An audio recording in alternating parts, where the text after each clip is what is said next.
Bonjour et bienvenue sur la chaîne La Grande Mission avec Marie. Cette vidéo est la dernière de la série sur un calendrier possible et crédible des événements de l'Apocalypse. Elle aborde les derniers chapitres du livre de l'Apocalypse de Saint Jean, juste après la sonnerie de la 7e trompette et le début des 7 coupes versées de la colère de Dieu. Pour les détails, je renvoie à la 4e vidéo de cette série sur l'aperçu des grands événements de l'Apocalypse, mais pour nous, cette période s'étend d'octobre 2031 à 2033. Dans la vidéo précédente, nous avons parlé du mystère et du grand secret de la sonnerie de la 7e trompette, celle par laquelle le mystère de Dieu s'accomplit. Nous pensons que la sonnerie de la 7e trompette se caractérise par l'enlèvement des chrétiens sincères vivant sur terre par Dieu et pour le rejoindre au ciel. Nous pensons que la sonnerie de la 7e trompette retentira en octobre 2031, soit 7 ans après le début de la tribulation du monde chrétien, annoncée par la comète du siècle du 13 octobre 2024. L'année 2033 terminera l'époque dite de la fin des temps, marquant le retour de Jésus-Christ sur terre, soit 2000 ans exactement après la fin de son ministère sur terre. À la sonnerie de la 7e trompette, on ne sait pas exactement ce qui se produit sur la terre et dans le ciel, car cela reste un mystère. Mais on sait que Jésus-Christ va établir son règne sur terre à partir de ce moment-là. Non pas bien sûr par une présence physique au milieu des hommes, mais par le règne universel du christianisme et la fin de toutes les fausses religions. Sa divinité et sa parole seront alors connues et acceptées par le monde entier pendant une période de 1000 ans, appelée le millénium. Et ceci, même si les hommes resteront marqués par le péché originel. Ils continueront donc à commettre des péchés, mais comme Satan sera enchaîné pendant 1000 ans, il ne pourra plus égarer les nations pendant ce temps-là. C'est-à-dire qu'il ne choisira plus et ne dominera plus les hommes et les femmes de pouvoir pendant le millénium de prospérité qui suit la fin des temps. Après, et toujours d'après le récit de l'Apocalypse, Satan sera relâché pour un peu de temps. Jésus-Christ interviendra de nouveau dans l'histoire humaine, mais ce sera la période dite de la fin du monde. La terre n'existera plus, et après le jugement dernier, les corps des êtres humains ayant vécu sur terre auront tous été ressuscités. C'est-à-dire que le corps et l'âme détachés au moment du décès seront réunifiés pour former un être nouveau, d'une nature et dans un but qui reste un mystère pour nous. Mais nous savons par l'Écriture sainte qu'à ce moment-là, les hommes auront tous reçu le jugement dernier, soit pour vivre avec Dieu au paradis, soit pour vivre en enfer. Le récit de l'Apocalypse de Saint Jean commence par le jugement de Jésus-Christ adressé aux 7 églises d'Asie mineure. Ce jugement symbolise en fait le jugement de Dieu sur l'Église chrétienne depuis sa naissance jusqu'à l'Apocalypse. Et le récit se termine par le jugement de Dieu sur l'ensemble des êtres humains et la fin de l'Église chrétienne. Car au royaume des cieux, Dieu vit au milieu des hommes et il n'y a plus de culte dans un temple ni de prêtre pour servir d'intermédiaire entre Dieu et les hommes. Nous abordons donc ici les derniers événements de l'Apocalypse qui correspondent à un moment où Dieu fait justice.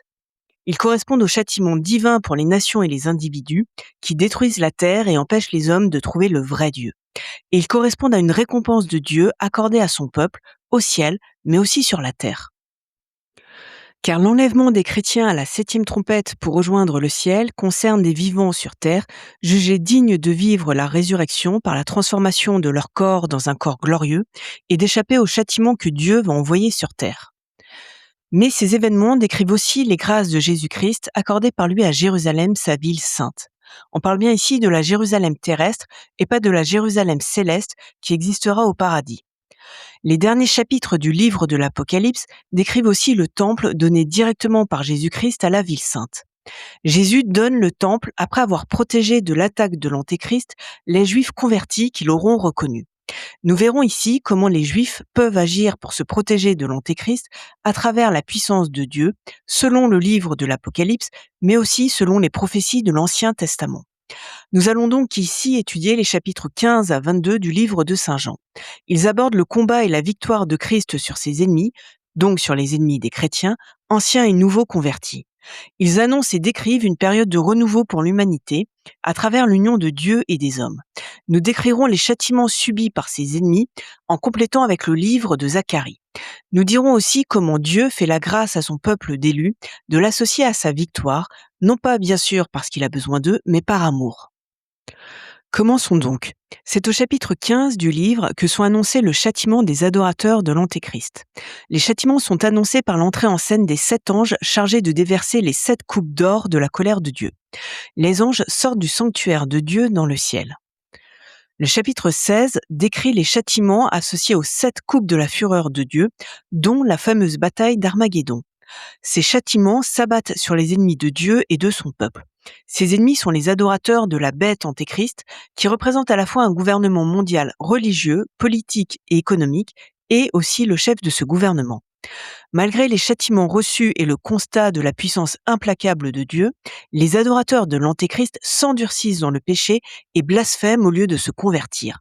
Ils semblent prisonniers du choix qu'ils ont fait antérieurement, malgré tous les avertissements divins, de porter la marque de la bête impie et ou de se prosterner devant elle, malgré la violence et l'injustice de la bête. Le chapitre 16 annonce le châtiment de la grande ville prostituée, appelée symboliquement Babylone. La chute et la destruction de Babylone sont racontées en détail au chapitre 17 et 18. Le livre de l'Apocalypse leur accorde des passages importants du récit, car Babylone symbolise la permanence du pouvoir de corruption spirituelle et morale des peuples à travers la corruption de leur élite. C'est par elle que Satan éloigne les hommes de la connaissance du vrai Dieu et du respect de ses commandements.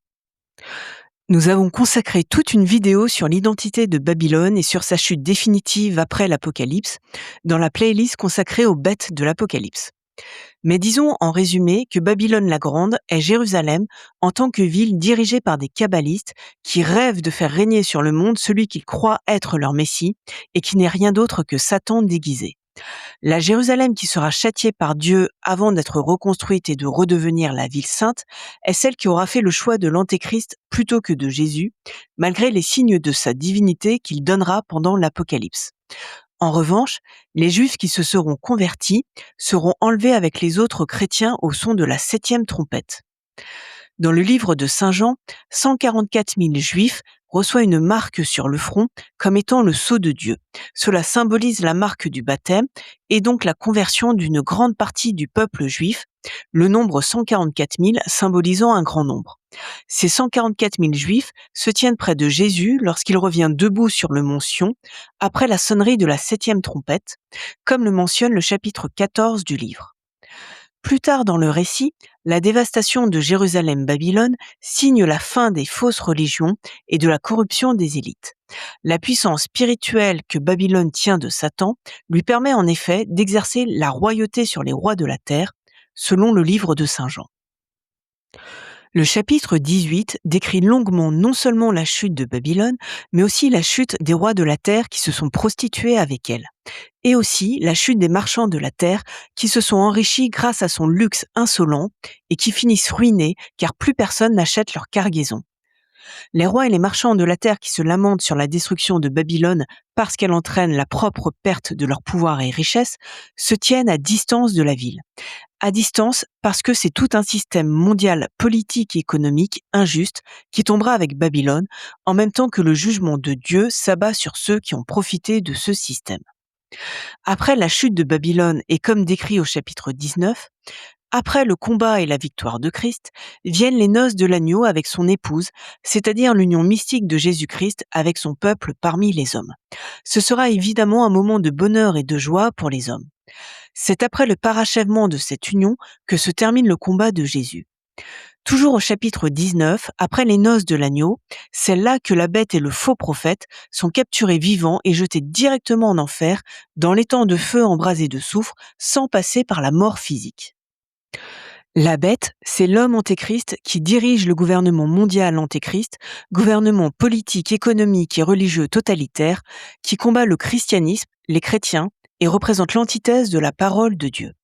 D'autres hommes, des hommes puissants alliés militairement à l'antéchrist, leurs soldats et des hommes ordinaires adorateurs de l'antéchrist, sont tués. Le chapitre 20 traite du millénium. Après sa victoire, Jésus commande à un ange de s'emparer du dragon, c'est-à-dire de Satan, afin de l'enchaîner pour 1000 ans, comme on a vu.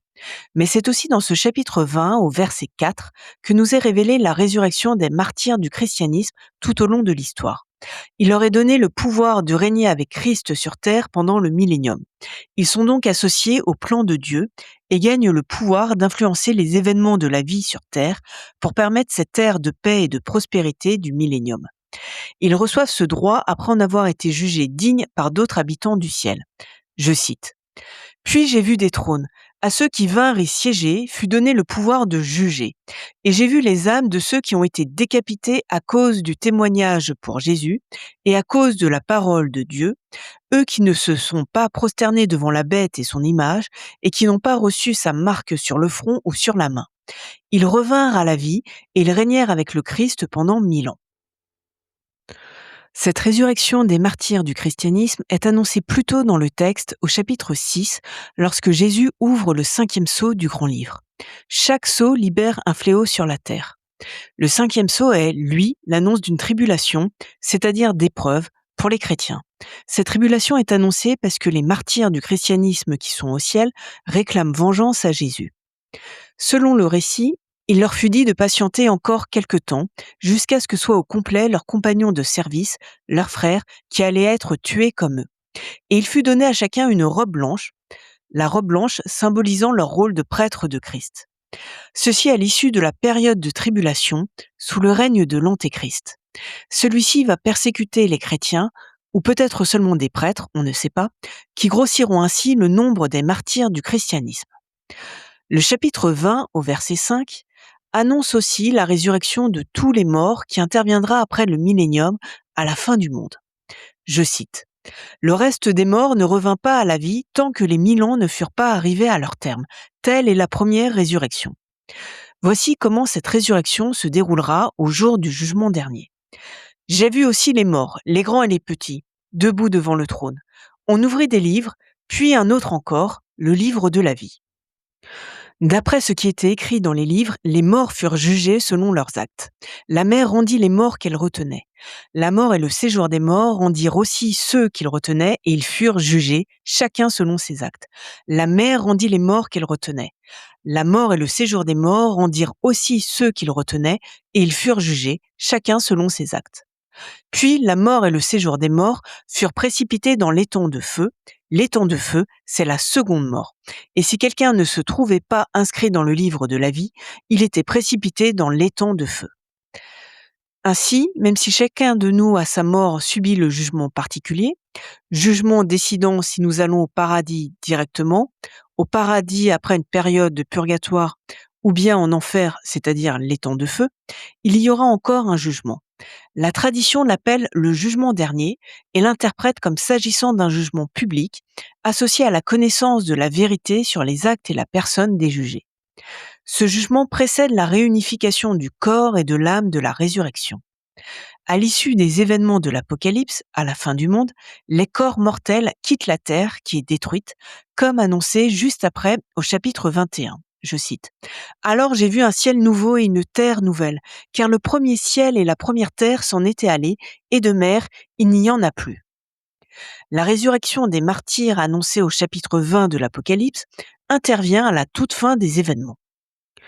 Elle intervient donc après la destruction de Babylone, l'anéantissement de la bête antéchrist, du faux prophète et de leurs alliés, et l'enchaînement pour 1000 ans de Satan. Ça peut paraître contradictoire avec l'affirmation de l'enlèvement des chrétiens au ciel sans passer par la mort physique, puisqu'ils prendront directement leur corps glorieux, un corps à l'image de celui de Christ après sa résurrection. Car l'enlèvement des chrétiens est explicitement annoncé par saint Paul comme devant se produire juste après la résurrection de morts qui sont au paradis. Et saint Paul précise bien aussi que tout cela aura lieu à la sonnerie de la 7e trompette qui intervient plus tôt dans le cours des événements. On pourrait donc croire que l'enlèvement ne peut pas se produire avant la résurrection des martyrs et qu'il y a donc là une incohérence. En fait, l'explication est donnée dans le livre de l'Apocalypse au moment de la sonnerie de la 7e trompette. Parce qu'il y a alors un autre jugement, suivi d'une autre résurrection que celle des martyrs, celle des prophètes et des saints notamment. Cela nous est décrit au chapitre 11, à partir du verset 15, je cite un extrait. Alors ta colère est venue, et le temps du jugement pour les morts, le temps de récompenser tes serviteurs, les prophètes et les saints, ceux qui craignent ton nom, les petits et les grands, le temps de détruire ceux qui détruisent la terre. Ainsi, les morts seront jugés et à la suite de ce jugement, les prophètes et les saints seront récompensés et ressuscités sans pour autant devenir prêtres comme les martyrs. Car dans la Bible, le moment du jugement est associé à la résurrection. C'est pourquoi il y aura à ce moment-là aussi une autre résurrection de morts en Christ, les prophètes et les saints. Les petits et les grands qui craignent le nom de Jésus, récompensés eux aussi, sont les vivants sur terre, restés fidèles à Christ malgré la persécution de l'Antéchrist. Ce sont eux qui bénéficieront de l'enlèvement de l'Église et de la transformation de leur corps en un corps de même nature que celui des autres ressuscités. En revanche, ceux qui sont morts pendant la grande tribulation et qui se sont convertis tardivement, après avoir vu notamment s'accomplir l'enlèvement spectaculaire de la 7e trompette, ne pourront pas bénéficier de cette résurrection. Après le jugement, la résurrection des martyrs et l'annonce du millénium, le chapitre 21 nous présente le royaume de Dieu après la destruction de la terre. Le récit décrit aussi la Jérusalem céleste. Je cite: « Et la ville sainte, la Jérusalem nouvelle, je l'ai vue qui descendait du ciel, d'auprès de Dieu, prête pour les noces, comme une épouse parée pour son mari. Et j'entendis une voix forte qui venait du trône. Elle disait: Voici la demeure de Dieu avec les hommes. Il demeurera avec eux, et ils seront ses peuples, et lui-même, Dieu avec eux, sera leur Dieu. » Le chapitre 22 poursuit la description du paradis, avec le fleuve resplendissant comme du cristal, qui sort du trône de Dieu et de l'agneau, et aussi de l'arbre de vie, qui donne des fruits chaque mois, et dont les feuilles sont un remède pour les nations. On nous parle de nations, ce qui laisse supposer qu'il existera au paradis une organisation sociale ressemblant à ce que nous connaissons, mais bien sûr sans la marque du péché. Mais revenons maintenant au déroulement sur Terre des événements de la période 2031-2033. La première coupe versée de la fureur de Dieu par le premier ange donne un ulcère très douloureux aux adorateurs de l'Antéchrist. Le deuxième ange répandit une deuxième coupe sur la mer, et il y eut du sang comme d'un mort, et toute vie dans la mer mourut. Le troisième ange répandit sa coupe sur les fleuves et les sources des eaux, et il y eut du sang. Ce sang symbolise la punition pour le sang versé des martyrs. Le quatrième ange répandit sa coupe sur le soleil. Il lui fut donné de brûler les hommes de son feu. Les hommes furent brûlés d'une grande brûlure. Ils blasphémèrent le nom du Dieu qui a de tels fléaux en son pouvoir, au lieu de se convertir en lui rendant gloire.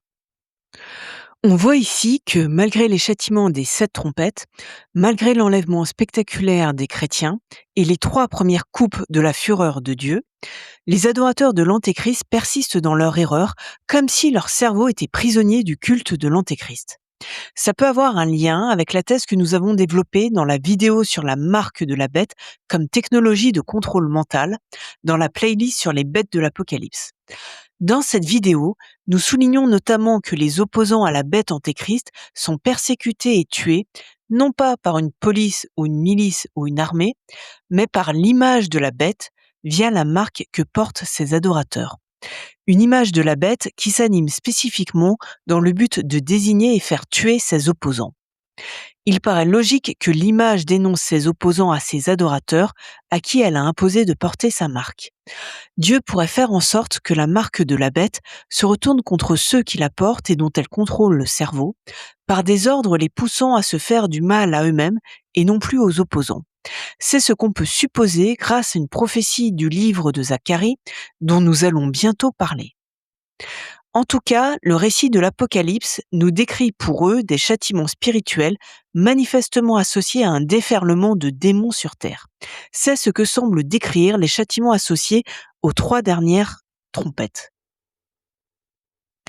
Nous avons aussi développé dans la précédente vidéo que les adorateurs de l'Antéchrist subiront manifestement des hallucinations effrayantes d'après une prophétie du livre de la sagesse. Plus tard aussi dans le récit, au moment du versement des coupes, le 5e ange répand sa coupe sur le trône de la bête. Il y a alors de l'obscurité sur son royaume. Les gens se mordent la langue de douleur. Les adorateurs de l'Antéchrist sont amenés à se mordre la langue de douleur sans qu'on comprenne ce qui concrètement cause cette douleur, comme si la douleur venait de leur esprit uniquement. En fait, les châtiments spirituels du livre de l'Apocalypse semblent bien concrétiser la grande tentation qui va mettre le monde à l'épreuve. Cette grande tentation est prophétisée par Jésus-Christ lui-même au chapitre 3 du livre. Il s'adresse alors à son Église bien-aimée de Philadelphie pour lui promettre de la protéger à ce moment-là. La grande tentation paraît être une attaque de démons sur les esprits des adorateurs de l'Antéchrist. Ces démons pourraient les pousser à commettre un péché mortel pour leur salut, à savoir le meurtre. Mais ce serait le meurtre entre adorateurs de l'Antéchrist, comme nous le révèlent les prophéties de Zacharie dans les chapitres 12 à 14. Dieu révèle alors qu'au jour du Seigneur, il défendra Israël contre ses ennemis en frappant d'affolement tous les chevaux et de folie leurs cavaliers. Plus précisément, au chapitre 14, verset 13, il écrit « Il arrivera en ce jour-là que le Seigneur provoquera une grande panique parmi eux. Eux, c'est-à-dire parmi les ennemis de Dieu et du peuple saint. Chacun empoignera son compagnon et ils lutteront corps à corps. » Ces prophéties de Zacharie concernent bien le moment du jour du Seigneur, c'est-à-dire du retour de Jésus-Christ. Le chapitre 14 nous dit bien que le Seigneur sortira pour combattre les nations, et au verset 5 même, il écrit « Alors le Seigneur mon Dieu viendra, et tous les saints avec lui ». Cette présence des saints aux côtés de Christ est évoquée également dans le livre de l'Apocalypse dans d'autres termes. Rappelons aussi que les morts vivant au paradis sont tous des saints et que l'accès au paradis a été permis par le sacrifice à la croix de Jésus-Christ bien après les guerres d'Israël dans l'Antiquité. Nous nous situons donc bien à l'horizon de la fin des temps. Ce combat de Dieu contre les nations dans la Bible représentant les païens, nous amène à la 6e coupe de la fureur de Dieu. Cette coupe fait sortir de la gueule du dragon Satan, de son agent la bête antéchrist et du faux prophète, des esprits démoniaques. Ces esprits poussent, je cite, les rois du monde entier afin de les rassembler pour la bataille du grand jour de Dieu, le souverain de l'univers. Et ils les rassemblèrent en un lieu appelé en hébreu Armageddon. Armageddon est un lieu situé devant Jérusalem où se sont livrées de nombreuses batailles décisives pour Israël dans l'Antiquité. Le texte nous dit que les rois sont rassemblés à Armageddon et que c'est le moment où Jésus revient. Voici que je viens comme un voleur. Heureux celui qui veille et garde sur lui ses vêtements pour ne pas aller nu en laissant voir sa honte. Mais le texte ne nous dit pas que Jésus livre bataille tout de suite à Armageddon. Il parle seulement d'un rassemblement des rois pour la bataille. En fait, le récit nous dit ailleurs que Dieu inspire à la bête antéchrist de se retourner contre la Jérusalem-Babylone qui la dominait, afin de l'incendier et de la ravager. C'est seulement après le châtiment de Babylone que Jésus intervient pour livrer bataille sur un cheval blanc. Il intervient en personne pour sauver son peuple de la destruction face à l'antéchrist et ses alliés. D'après le texte, le vêtement qui l'enveloppe est trempé de sang et on lui donne ce nom, le Verbe de Dieu. Les habits rouge sang de Jésus font référence au livre d'Isaïe au chapitre 63. Dans ce chapitre, le Seigneur, donc Jésus pour les chrétiens, s'avance plein de force en habit écarlate et proclame « Moi je proclame la justice et j'ai le pouvoir de sauver ».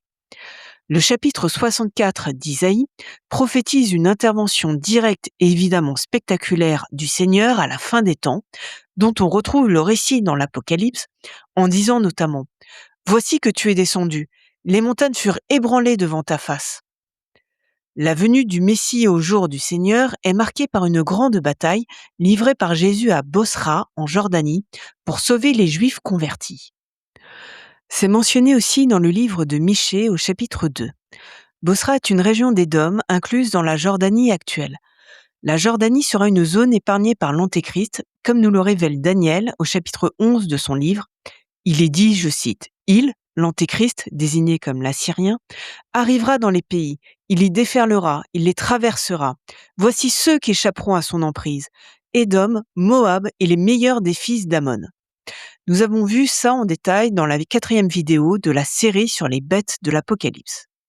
À la fin des temps, les Juifs convertis sont appelés à fuir Jérusalem. « Fuyez de là, vous mon peuple !» clame le récit de l'Apocalypse. Et ils sont appelés à rejoindre ces zones protégées de Jordanie.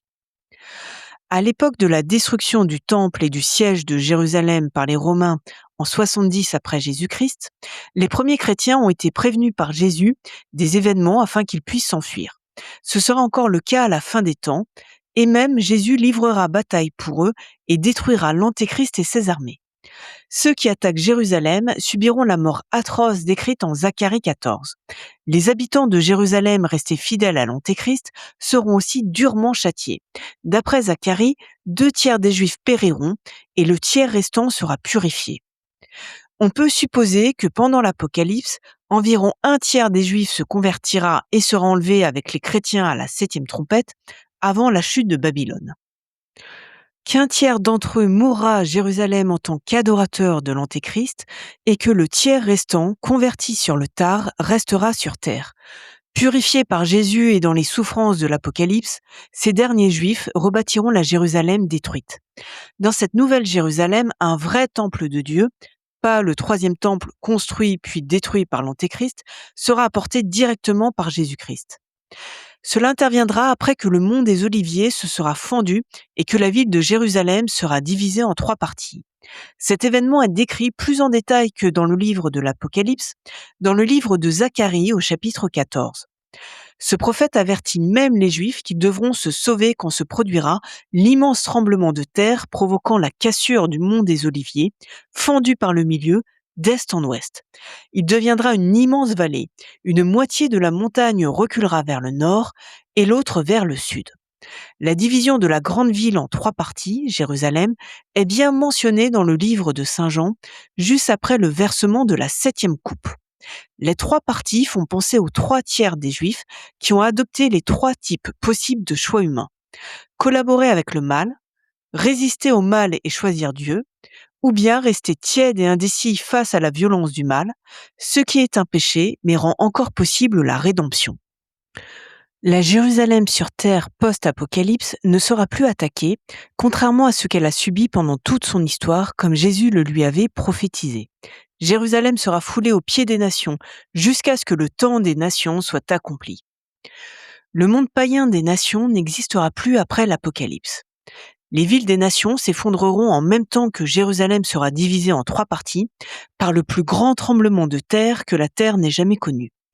Après seulement, et comme raconté au chapitre 19, pourront avoir lieu les noces de l'agneau avec son peuple. Pour que les hommes puissent s'unir à Dieu, il ne faut pas seulement renverser le pouvoir politique et militaire des gouvernements antéchristes de l'histoire. Il faut aussi mettre fin à l'erreur religieuse qui détourne les hommes de la parole du vrai Dieu. Il faut la fin des hérésies religieuses, de la cabale babylonienne et plus généralement de ce que saint Paul appelait le mystère d'iniquité. Celui-ci était à l'œuvre dès après l'avènement de Jésus sur terre et s'est poursuivi sans interruption jusqu'à l'Apocalypse. La chute de Babylone met aussi fin, comme nous l'avons dit, au pouvoir financier mondialisé qui permet lui-même la corruption des dirigeants politiques qui gouvernent les peuples. Il y aura donc sans doute un système économique et politique complètement différent de celui que nous connaissons actuellement pendant le millénium. En conclusion, nous pouvons souligner que Jésus-Christ doit accomplir au cours de l'histoire humaine les 7 fêtes de l'Éternel décrites dans le livre du Lévitique au chapitre 23.